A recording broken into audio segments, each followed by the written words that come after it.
साडियो माने नाम मात्र होइन, एक भगवान हो। जहाँ धेरैले धनलाई सफलता ठान्छन्, मानेले मानवतालाई जीवनको सबैभन्दा ठूलो सम्पत्ति माने।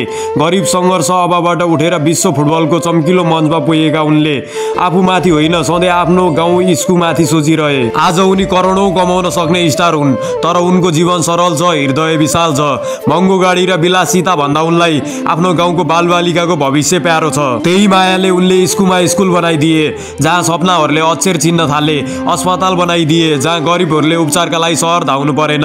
उनको सहयोगले धेरै आमाको आँसु रोकियो, धेरै बुवाको चिन्ता हलुक्का भयो। मानेका लागि दान फोटो खिच्नको लागि होइन, प्रशंसाको लागि पनि होइन।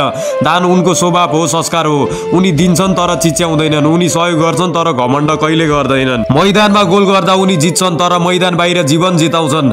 उनको हरेक पासमा सङ्घर्षको कथा छ, उनको हरेक दौडमा आफ्नो माटोको माया छ। साइडियो मानेले संसारलाई सिकाए, साँचो धनी त्यो होइन जसको बैंक खातामा ठूलो रकम हुन्छ, साँचो धनी त्यो हो जसको मनमा सबैको लागि ठाउँ हुन्छ। अफ्रिकाका फुटबलर मनको धनी साइडियो माने। रेस्पेक्ट छ, माया छ, लभ यू।